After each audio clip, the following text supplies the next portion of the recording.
இப்போ திடீர்னு இந்த கோல்டு வந்து ஒரு பீக்கில் இருந்தது, வரலாற்று காணாத உச்சம் அப்படின்லாம் நியூஸில் போட்டுருந்தாங்க. அந்த நியூஸ் வருது, மறுநாள் ஈவினிங் வந்து சல்லுன்னு கீழே விழுது. அந்த கோல்டு விழுது, அதோட சேர்த்து அதுக்கும் கீழே சில்வர் விழுது. இது என்ன காரணமாக இருக்கும்? மக்களுடைய மனநிலை தான் எப்பயுமே காரணம். இதை தாண்டி நம்ம வந்து இப்போ கோல்டை வந்து அதிகமாக பேசுகிறோம் அப்படின்னா அப்போ அது பேசும் பொருளாக இருக்குது. இந்த லாஸ்ட் 1 இயர் ஆல்மோஸ்ட் ஒரு ப்ரைஸ் வந்து 2600 5000 சில்லற வரைக்கும் டாலர்ஸில் சொல்கிறேன் ப்ரைஸ் வந்து இன்க்ரீஸ் ஆயிருக்கு. அப்போது அந்த ப்ரைஸ் ஒரு $2600 $5600 வளருது அப்படின்றப்போ அதை நம்ம ஓவரால் அந்த டிஸ்டன்ஸ் கால்குலேட் பண்ணால் ஒரே மாதத்தில் சுமார் 50% இறங்கியிருக்கு. அதுவும் இன்னும் சொல்ல போனால் ஒரே நாளில் 15% இறங்கி மறுபடியும் 15% ஏறி இருக்கு. டாலருடைய ப்ரைஸ் வீக்காக இருந்ததுன்னா எல்லாரும் கோல்டு பக்கம் தாவுவாங்க. கோல்டு ஸ்ட்ராங்காக இருந்ததுன்னா எல்லாரும் ஸ்டாக்ஸ் பக்கம் தாண்டுவாங்க, அதாவது டாலர் சைட் தாண்டுவாங்க. மேலே போகும், ப்ரைஸ் கீழே இறங்கணும், மறுபடியும் மேலே போகணும், மறுபடியும் கீழே இறங்கணும், சப்ளை க்ரியேட் ஆகணும், டிமாண்ட் க்ரியேட் ஆகணும். இப்படி இருந்தால் தான் மார்க்கெட் மூவ்மெண்ட்டே நடக்கும். பட் எப்போ எந்த வார் ஸ்டார்ட் ஆகணும்னு தெரியல. அப்போ இந்த மாதிரியான சூழ்நிலைகளில் இன்கேஸ் ஆஃப் வார் ஏதாவது ஸ்டார்ட் ஆச்சு, ஸ்ட்ரகிள் ஆச்சுன்னா ஒரு டொமஸ்டிக்கான க்ரோத் இருக்கிறதுக்கு வாய்ப்பு இருக்குது. இந்த எப்ஸ்டீன் ஃபைல்ஸ் வந்ததுக்கு அப்புறம் தான் இந்த மார்க்கெட் கிராஷ் நடக்குது அப்படின்ற மாதிரி ஒரு கான்ஸ்பிரசி போயிட்டு இருக்கு. இது உண்மையா? அதை சார்ந்து இந்த மாதிரி ஏதாவது ஒரு ஆக்டிவிட்டிஸ் நடந்ததுன்னா அது கோல்டை பாதிக்கும்னு சொல்லலாம். அது ஒரு தனிப்பட்ட மனிதர்களுடைய நான் 100 ரூபாய்க்கு வாங்கியிருக்கேன், 100 ரூபாயிலேருந்து எனக்கு 150 ரூபா போகும்னு நினச்சேன், ஆனால் 400 ரூபா கிடச்சிருச்சு. அப்போ இது வரைக்கும் போதுன்ற ஒரு எண்ணம் இருக்குல்ல, அப்போ அங்கே விற்கிறப்ப தன்னால் மார்க்கெட் கீழே விழும். எந்த அளவுக்கு ரிஸ்க் எடுக்கிறோமோ அந்த அளவுக்கு ரிவார்டு இருக்குது. அப்போ ரிஸ்க் எடுக்கணும்னா ரிஸ்க்குக்கான கால்குலேஷன் என்ன, நம்மக்கிட்ட எவ்வளோ வருமானம் இருக்குது, அந்த வருமானத்துக்கு நம்மளால் எவ்வளோ செலவு பண்ண முடியும், அதில் எவ்வளோ ஒதுக்க முடியும், மிச்சத்தை எவ்வளோ இன்வெஸ்ட் பண்ண முடியும். அதில் நீங்கள் எந்த மாதிரி இன்வெஸ்ட் பண்ண போகிறீங்க, உங்களோட கேபிட்டல் எந்த அளவுக்கு இருக்குது, உங்களால் எவ்வளோ தாக்கு பிடிக்க முடியும்னு நினச்சி இன்வெஸ்ட் பண்ணுறது. This video is presented by BMC. Desktop and laptops for your office at wholesale price. All in one place. FT life style நேயர்களுக்கு வணக்கம். இன்றைக்கி நம்ம கூட பேசுகிறதுக்கு எக்ஸோரிக்ஸ் financial solution CEO and founder mister colonel sir தான் இருக்காங்க. வாங்க பேசலாம். சார் வணக்கம். வணக்கம். இப்போது திடீர்னு இந்த கோல்டு வந்து ஒரு பீக்கில் இருந்தது, வரலாற்று காணாத உச்சம் அப்படின்லாம் நியூஸில் போட்டுருந்தாங்க. அந்த நியூஸ் வருது, மறுநாள் ஈவினிங் வந்து சல்லுன்னு கீழே விழுது. அந்த கோல்டு விழுது, அதோட சேர்த்து அதுக்கும் கீழே சில்வர் விழுது. இது என்ன காரணமாக இருக்கும் சார்? மக்களுடைய மனநிலை தான் எப்பயுமே காரணம். இதை தாண்டி நம்ம வந்து இப்போ கோல்டை வந்து அதிகமாக பேசுகிறோம் அப்படின்னா அப்போ அது பேசும் பொருளாக இருக்குது. அப்போ அதுக்கு முந்தின நாட்களில் பார்த்தோன்னா இப்போ பல வருடங்களாக கோல்டு வந்து ஒரு ஸ்டேபிளான ப்ரைஸாகவும் ரிட்டர்ன்ஸ் கொடுத்ததாகவும் சில வருடங்களில் ரிட்டர்ன்ஸ் கொடுக்காமலும் இருந்திருக்கு. பட் இந்த லாஸ்ட் 1 இயர் அந்த கணக்கு மட்டும் நம்ம எடுத்தோம் அப்படின்னா ஆல்மோஸ்ட் ஒரு ப்ரைஸ் வந்து 2600 5000 சில்லற வரைக்கும் டாலர்ஸில் சொல்கிறேன் ப்ரைஸ் வந்து இன்க்ரீஸ் ஆகிருக்கு. அப்போ கிட்டத்தட்ட அதை வந்து அந்த மூமெண்ட்டை நம்ம ஒரு 100% எடுத்துக்கலாம். அப்போது அந்த ப்ரைஸ் ஒரு $2600 $5600 வளருது அப்படின்றப்போ அதை நம்ம ஓவரால் அந்த டிஸ்டன்ஸ் கால்குலேட் பண்ணால் ஒரே மாதம் இந்த 2026 ஆரம்பித்து ஒரே மாதத்தில் சுமார் 50% இறங்கியிருக்கு. ஓவரால் அந்த டிஸ்டன்ஸோடைய ப்ரைஸ் நம்ம கால்குலேட் பண்ணால் ஆவரேஜ் நம்மளுக்கு 50% இறங்கியிருக்கு. ஓவரால் நம்ம மார்க்கெட் கிராஷ் அப்படின்னு கணக்கு பண்ணுறப்போ இது கிராஷ் இல்லையா அப்படின்னு நமக்கு ஒரு கொஷின் இருக்குது. எல்லாருடைய மனநிலை என்ன இருக்குன்னா கோல்டு வந்து கிராஷ் ஆகிடுச்சு அப்படின்னு. ஆக்சுவலாக சில்வர் தான் கிராஷ் ஆகிருக்கு. ஏன்னா அது வந்து ஆல்மோஸ்ட் 41% இறங்கியிருக்கு. கோல்டு வந்து 16% இறங்குச்சு. அப்போது மொத்தம் ஓவரால் கால்குலேஷனில் பார்த்தோன்னா ஒரு 30% மார்க்கெட் ஏறி இருக்குது. 30% ஏறின மார்க்கெட் 15% ஆவரேஜ் இறங்கியிருக்கு ஓவரால் கால்குலேஷனில். அப்போது நேற்று 2 தினங்களில் மட்டுமே பார்த்திங்கன்னா 15% மறுபடியும் ஏறி இருக்குது. அப்போது ஒரு வருஷத்தில் 30% ஏறி ஒரே மாதத்தில், அதுவும் இன்னும் சொல்ல போனால் ஒரே நாளில் 15% இறங்கி மறுபடியும் 15% ஏறி இருக்குது. ஸோ இந்த கால்குலேஷன் நம்ம பார்க்குறப்போ மார்க்கெட்டோடைய வாலடைல் அண்ட் மக்களுடைய மனநிலை இது ரெண்டையும் எப்படி நம்ம புரிஞ்சுக்கணும் ஒரு விஷயம் சொல்கிறோம். அதாவது டாலருடைய ப்ரைஸ் வீக்காக இருந்ததுன்னா எல்லாரும் கோல்டு பக்கம் தாவுவாங்க. கோல்டு ஸ்ட்ராங்காக இருந்ததுன்னா எல்லோரும் ஸ்டாக்ஸ் பக்கம் தாண்டுவாங்க, அதாவது டாலர் சைட் தாண்டுவாங்க. இதுதான் ஆக்சுவல் எல்லாருடைய மனப்பான்மையும். இப்போ ஆல்ரெடி வார் நடந்துகிட்ருக்கு, ஜியோ பொலிட்டிக்கல் வார், ட்ரேட் வார் போயிட்டுருக்கு. ஸோ இந்த மாதிரியான விஷயங்களில் இப்போ ஒரு நாட்டில் ட்ரேட் வார் நடக்குதுன்னா என்ன அர்த்தம்? ஒரு கம்பெனி நிலையாக இல்லை. அப்போ நம்ம மக்கள் இன்வெஸ்டர்ஸ்லாம் என்ன பண்ணுவாங்கன்னா இதில் இன்வெஸ்ட் பண்ணலாமா வேணாமா அப்படின்ற ஒரு தடுமாற்றத்துக்கு வருவாங்க. ஒரு தடுமாற்றம் வருது, இன்வெஸ்ட் பண்ணால் ரிட்டர்ன்ஸ் வராது ஸ்டாக்ஸில் அப்படின்ற தடுமாற்றம் வந்தாலே மக்கள் அந்த பணத்தை பத்திரமா இன்னொரு இடத்துக்கு நகர்த்த தான் பார்ப்பாங்க. அப்போ எல்லாருடைய மைண்டில் இருக்கிறது இந்த ப்ரீஷியஸ் மெட்டலாக இருக்கிற கோல்டு மேலே தான் எல்லாரும் அதை வாங்க ஆரம்பிப்பாங்க. வாங்குறாங்கனாலே டிமாண்ட் ஸ்டார்ட் ஆகுதுன்னு அர்த்தம். இதுதான் மெயின் ரீசன் நமக்கு ப்ரைஸ் இன்க்ரீஸ் ஆனதுக்கான காரணம். ஸோ அதனால் கோல்டு இன்க்ரீஸ் ஆச்சுன்னு சொல்லலாம். ஏன் இறங்குச்சு அப்படின்னா, இப்போ இன்க்ரீஸ் ஆன விஷயத்த சொல்லியாச்சு, இறங்குனதுக்கான காரணம் ப்ராஃபிட் புக்கிங் தான். இப்போது ஆர்டிஃபிஷியல் டிமாண்டுன்னு ஒன்று இருக்குது, ஓவர் பைன்னு ஒன்று இருக்குது. இப்போது ஒரு இன்ஃப்ளேஷனுக்கு, ஒரு பொருளாதாரத்துக்கு இவ்வளோ தான் கோல்டு விலை உயரணும்னு இருக்குது. அதை தாண்டி மேலே போகுது அப்படின்னா ஓவர் பாட். அப்போது இவ்வளோ தான் வாங்கணும், இவ்வளோ தான் டிமாண்ட் க்ரியேட் ஆகணுன்ற இடத்த தாண்டியும் ப்ரைஸ் மேலே போகுதுன்னா எவ்வளோ தூரம் மேலே போனாலும் அதுலேருந்து சரிஞ்சு தான் ஆகணும். ஸோ மார்க்கெட் வந்து ஒரேடியாக மேலே போயிட்டே இருக்காது. ஸோ மேலே போகும், ப்ரைஸ் கீழே இறங்கணும், மறுபடியும் மேலே போகணும், மறுபடியும் கீழே இறங்கணும், சப்ளை க்ரியேட் ஆகணும், டிமாண்ட் க்ரியேட் ஆகணும். இப்படி இருந்தால் தான் மார்க்கெட் மூவ்மெண்ட்டே நடக்கும். ஸோ அந்த மாதிரி ஒரு ஜென்ரல் கரெக்ஷன் தான் இது மார்க்கெட் ஃபால்ன்றது. அதுக்கப்புறம் இப்போ ஆல்மோஸ்ட் கோல்டு மறுபடியும் அதோடைய பழைய நடைக்கு வர ஆரம்பிச்சிருச்சு. இப்போ சிலர் சொன்னாங்க மாதிரி இந்த இயர் 2026 டிசம்பரில் வந்து கோல்டு வந்து ஒரு 2 லட்சம் வரைக்கும் போயிடும் அந்த மாதிரி சொன்னாங்க. ஆனால் திடீர் கிராஷ் நடந்துச்சு. இப்போ இந்த இது கிராஷ் இல்லை, ஒரு மார்க்கெட் கரெக்ஷன். ஆமாம், இந்த மார்க்கெட் கரெக்ஷனுக்கு அப்புறம் அவங்க சொன்னது நடக்கிறதுக்கான சான்சஸ் இருக்கா? இப்போது ஒரு ப்ரைஸ் மேலே ஏறணும்னா இப்போ நான் சொன்னது தான் விஷயம், மக்கள் பதட்டமான நிலையில் இருக்கணும். விச் மீன்ஸ் ஸ்டாக்ஸில் இன்வெஸ்ட் பண்ணலாமா வேணாமான்ற ஒரு மனநிலையை க்ரியேட் பண்ணால் மட்டும்தான் ஃபால்ன்ற ஒரு விஷயம் நடக்கும். இப்போ என்ன நடந்திருக்கு, நமக்கு அதுக்கு அகெயின்ஸ்டாக என்ன நடந்திருக்கு, ஃப்ரீ ட்ரேட் அக்ரிமெண்ட் ஸ்டார்ட் ஆகிருக்கு. ஸோ அப்போது ஆல்ரெடி ஒரு வர்த்தக நிலை உருவாகிறதுக்கான காரணம் இருக்குது. பட் அது வெளிநாடுகளில் இருக்கலாம், நம்ம உள்நாடுகளில் இருக்கப்போ அது ஒரு சில பிரச்சனைகள் இருக்குது. ரெண்டாவது கண்டிஷன் பார்த்தோம் அப்படின்னா, வெளிநாடு ஒப்பந்தங்களில் நம்மளுக்கு நல்லபடியாக அமைஞ்சிருக்கு. அது ஒரு பக்கம் நல்லதாக இருந்தாலும் நம்மளுடைய ஃபாரின் கண்ட்ரிஸ் ட்ரேட்ஸில் கனெக்ட் பண்ணுறப்போ நம்மளுக்கு அது ஒரு நல்ல செய்தி தான். வெனிசுலா கவர்மெண்ட்டில் வந்து பார்த்தோன்னா நம்ம ஆல்ரெடி நம்ம என்ன பண்ணுறோன்னா க்ரூட் ஆயில் நம்ம வாங்குகிறோம் அப்படின்னு நம்ம சொல்லிட்டோம். ப்ளஸ் ஆல்ரெடி நம்ம வாங்கிட்டு இருக்க கவர்மெண்ட்டில் வந்து நம்ம வாங்கிட்டு தான் இருக்கோம். ஸோ ரெண்டு சைடில் இருந்துமே நம்மளுக்கு நல்ல ஒரு சப்ளை இருக்க போகுது. அதனால் நம்மளுக்கு பெட்ரோல் விலைகள் இதில் மேபி குறையிறதுக்கான வாய்ப்பு இருக்குது. ஸோ நமக்கு ட்ரேட் அண்ட் டாரிஃப் வகையில் நம்மளுக்கு குறைஞ்சும் இருக்குது. அப்போ நல்லபடியாக ஸ்டாக்ஸ் எல்லோரும் வாங்க ஆரம்பிப்பாங்க. ஸ்டாக்ஸ் வாங்க ஆரம்பிச்சிட்டாலே அப்போ கோல்டில் இன்வெஸ்ட் பண்ணியிருக்கக்கூடிய முதலீடுகள் பிரிய ஆரம்பிச்சிடும். ஸோ தன்னால் சப்ளை ஜென்ரேட் ஆகும், ப்ரைஸ் குறையிறதுக்கு வாய்ப்பு இருக்குது, ஒரு ஸ்டேபிள் ரேட். பட் இன்றைய காலகட்டங்களில் என்னெல்லாம் நடக்கும்னு யாருக்குமே தெரியல. சைனா கூட சேர மாட்டோன்றோம், சேர்ந்தாச்சு. இங்கே பிரச்சனை வருன்றோம், அங்கே பிரச்சனை இல்லை. அப்போது எல்லாமே சுமூகமாக இருக்குது. பட் எப்போ எந்த வார் ஸ்டார்ட் ஆகணும்னு தெரியல. அப்போது இந்த மாதிரியான சூழ்நிலைகளில் இன்கேஸ் ஆஃப் வார் ஏதாவது ஸ்டார்ட் ஆச்சு, ஸ்ட்ரகிள் ஆச்சுன்னா ஒரு டொமஸ்டிக்கான க்ரோத் இருக்கிறதுக்கு வாய்ப்பு இருக்குது. அப்படி இல்லைன்னா சுமூகமான ஒரு இன்ஃப்ளேஷனுக்கு ஏற்ற கோல்டோடைய ப்ரைஸ் இன்க்ரீஸ் இருந்துக்கிட்டே தான் இருக்கும். பட் ஒரு லாங் டைம் ப்ரொஸ்பெக்ஷனில் நம்ம எதிர்பார்க்கலாம்.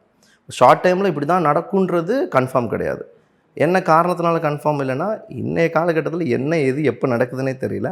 எக்கனாமிக் பொல்யூஷனில் இருக்கக்கூடிய விஷயங்கள் எப்படிலாம் இருக்கும், அதோடைய டென்ஷன் எந்த மாதிரி இருக்க போகுது, இதெல்லாம் பொறுத்து தான் கோல்டு ப்ரைஸ் இன்க்ரீஸ் ஆகுறது.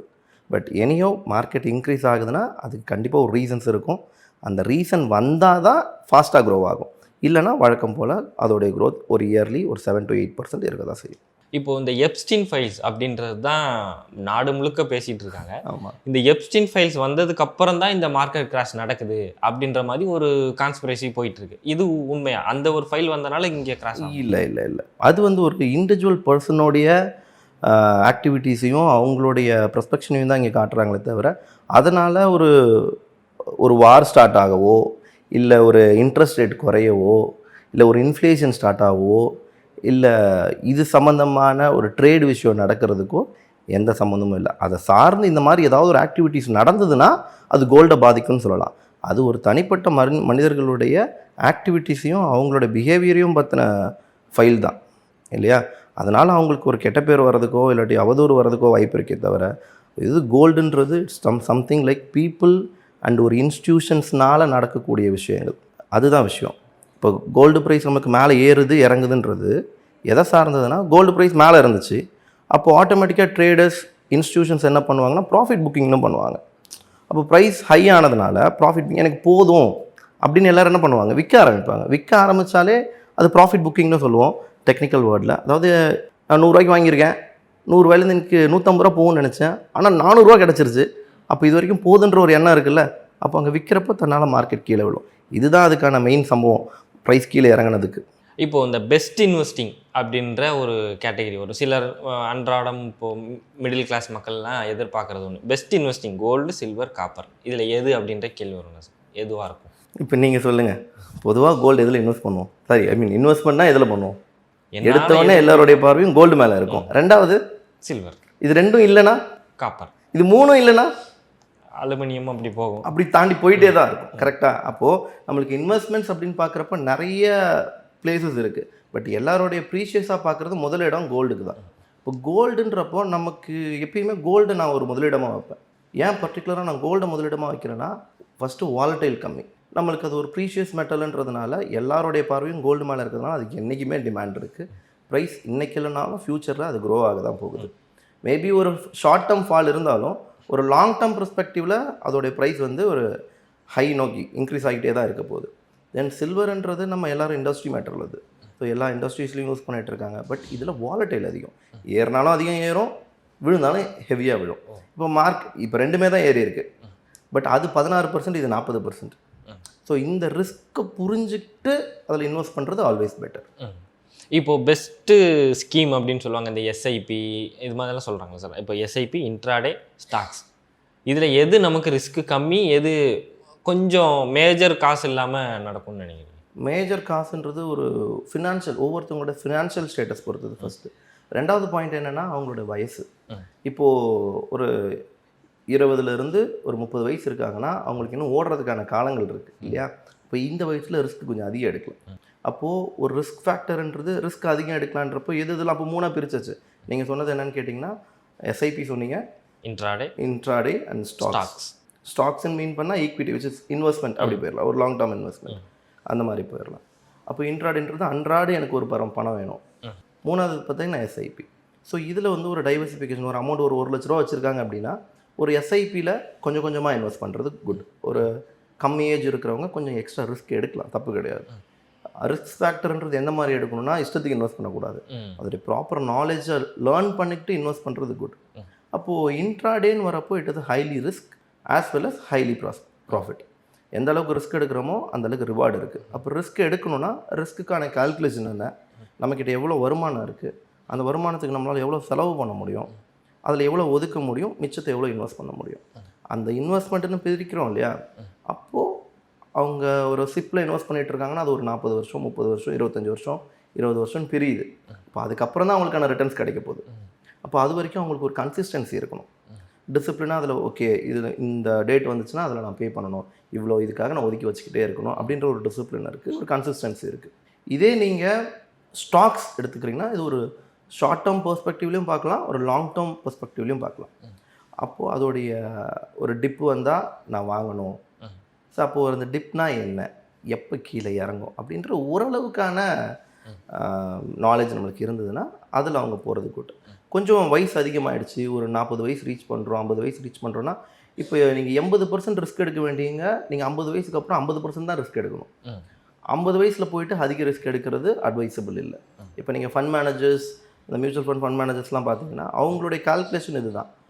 நீங்கள் உங்களோட ஏஜ் என்னன்றதை பொறுத்து தான் உங்களோட ரிஸ்க் ஃபேக்டரும், உங்களோட ஃபினான்ஷியல் ஸ்டேட்டஸை பொறுத்து உங்களோட ரிஸ்க் ஃபேக்டரும் மாறும்.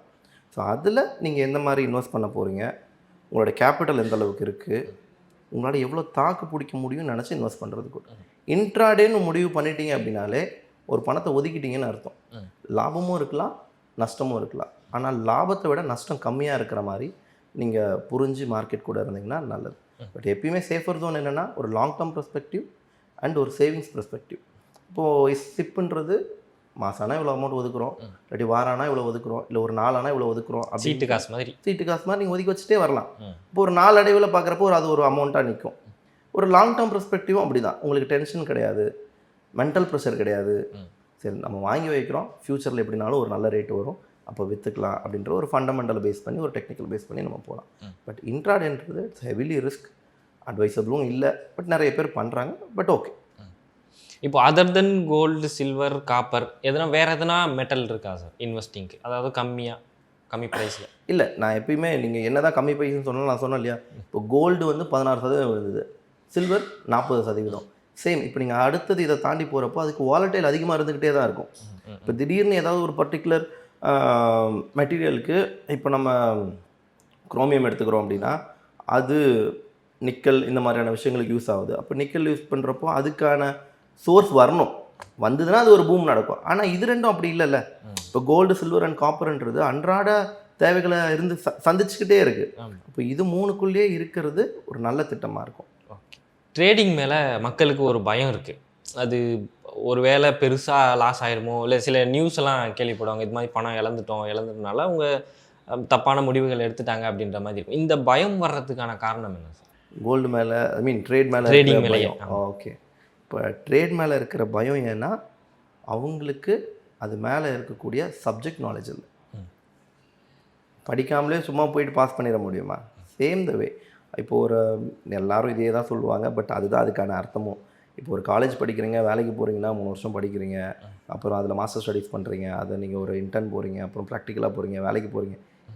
இதெல்லாம் நடந்து தான் நீங்கள் ஒரு இன்கம்மை ஏர்ன் பண்ண முடியும். அதே மாதிரி இதெல்லாம் படித்தா தான் அதை நீங்கள் பாஸ் பண்ண முடியும். அப்போது ஒரு இன்கம்மை தேடி இவ்வளோ சம்பாதிக்கணுன்றதுக்காக இவ்வளோ விஷயம் பண்ண வேண்டியது இருக்குல்ல. இப்போ ட்ரேடிங்னு வந்தப்போ மட்டும் எந்த ஒரு லேர்னிங்குமே இல்லாமல் சும்மா பணம் போட்டால் பணம் வருது. ஒரு பச்சை கலர் கேண்டில் பார்த்தா வாங்கிடுறா, அடுத்த பச்சை கலர் கேண்டில் லாபம் வந்துடுது அப்படின்ற ஒரு மைண்ட் செட் போனால் நம்மளால் ஏர்ன் பண்ணிட முடியும். இன்னொரு பக்கம் எல்லார் கையிலையுமே ஃபோன் இருக்குது.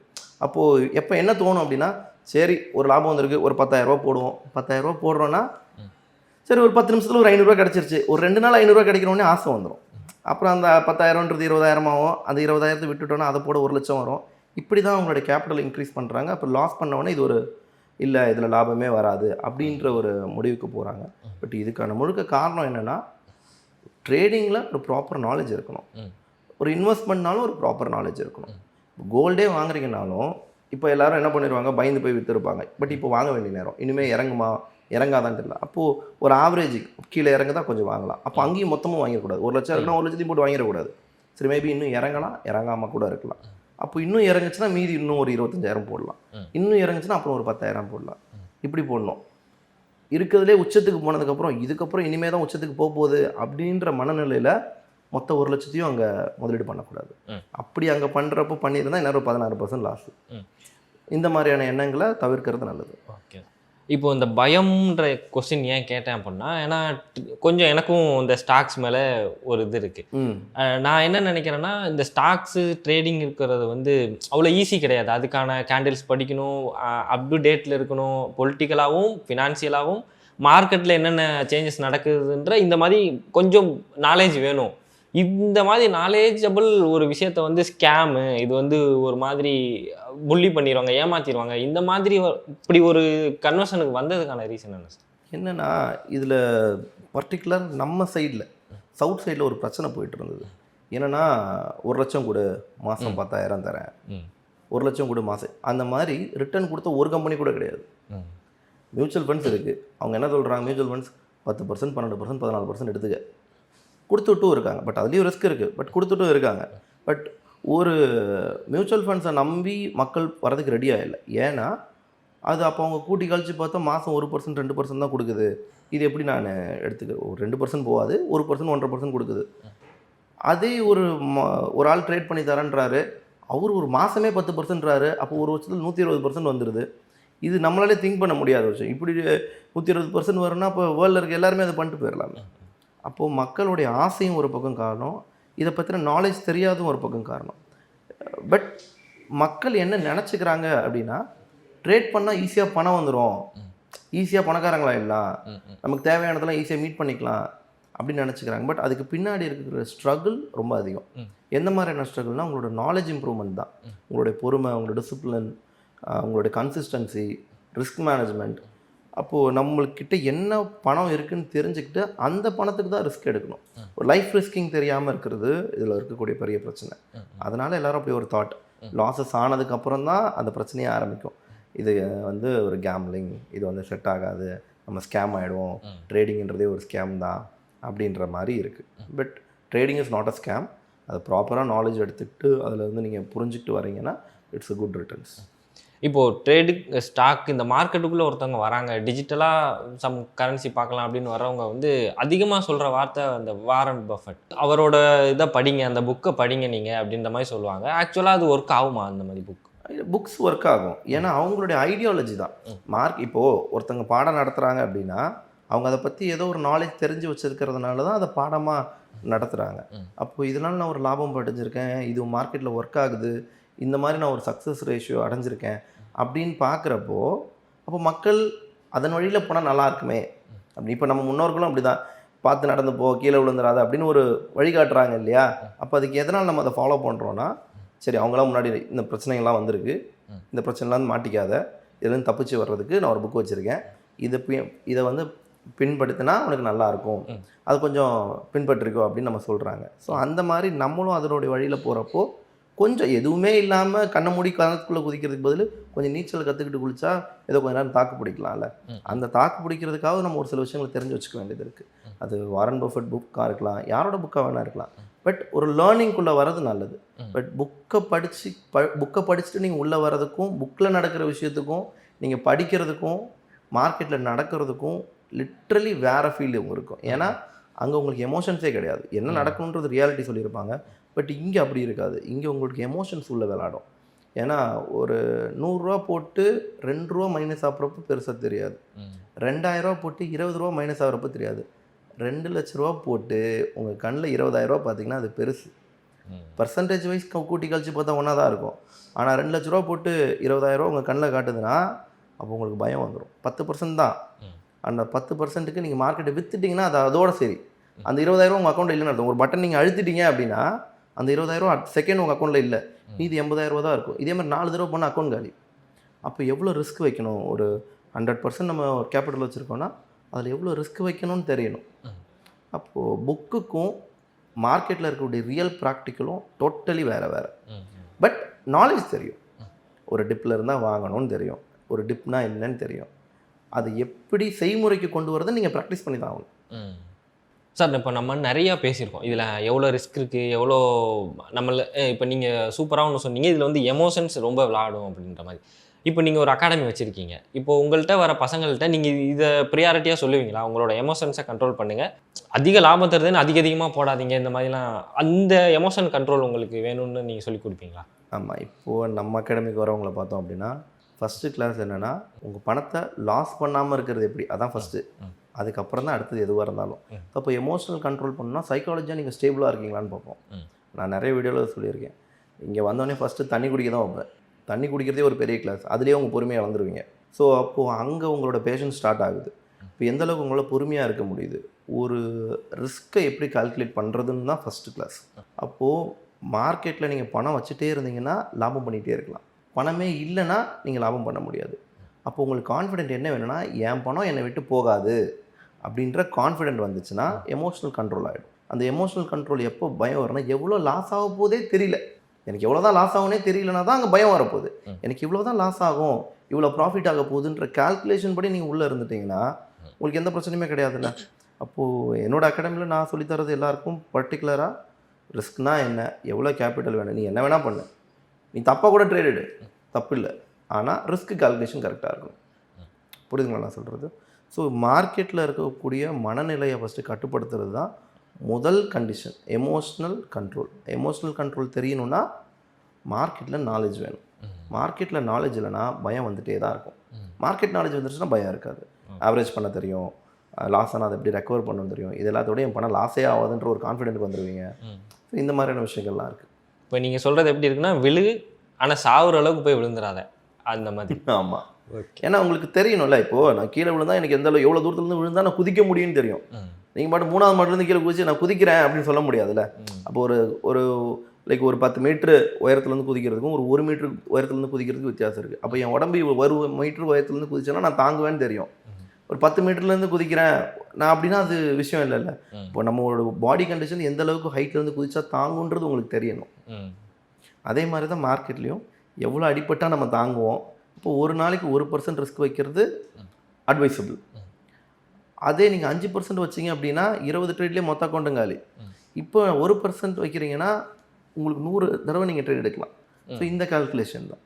ஓகே, எனக்கு தெரிஞ்சு நான் பண்ண இன்டர்வியூவில் எனக்கு பிடிச்ச ரொம்ப பெஸ்ட்டான இன்டர்வியூ இதுதான் நினைக்கிறேன். உங்கள் நேரத்துக்கும் பதிலுக்கும் ரொம்ப நன்றி. தேங்க்யூ.